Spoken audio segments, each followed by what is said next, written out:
আসসালামু আলাইকুম রহমতুল্লাহ বরাকাত। আমার বাসা হচ্ছে রাজশাহী নওগাঁ সাভার থানা। আমি ফেনীতে দীর্ঘ ২ বছর থেকে স্টাডি করি।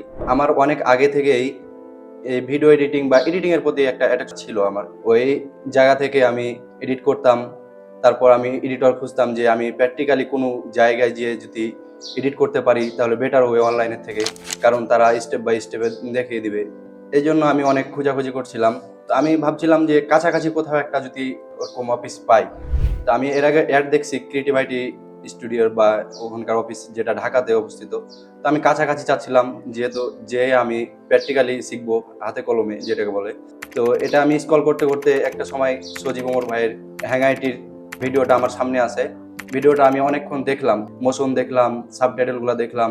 তখন আমি দেন তার সাথে আমি কথা বলতে আসলাম তিনার অফিসে। তিনি আমাকে বেসিক ধারণা দিল। তারপর এখানে ভর্তি হলাম। মূলত আমার এডিটিং শেখার পর প্ল্যান হচ্ছে যে দেশে অনেক শিক্ষিত ছেলেরা আছে যারা বলে আমার চাকরি হয় না, আমার চাকরি হয় না।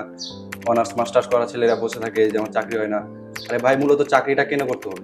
চাকরিতে কত টাকা স্যালারি আপনি রিজার্ভ করেন? আপনি 20,000, 30,000। তো আপনি 30-40 হাজার টাকা রিজার্ভ করেন, ওই বেতনের মধ্যেই তো আপনি সীমাবদ্ধ হয়ে গেলেন। আপনাকে তো মান্থলি যে বেতনটা দিবে ওর মধ্যেই সীমাবদ্ধ হয়ে গেলেন। কিন্তু এই সেক্টর ভিডিও এডিটিং বা ফ্রিল্যান্সার সেক্টরটা এমন একটি সেক্টর যেখানে আপনি প্রচুর হিউজ পরিমাণ আপনি আনলিমিটেড কামাবেন। আমি মনে করি যে সবাই নিজের জায়গা থেকে স্কিল ডেভেলপ করতে পারে, যে কোনো স্কিল।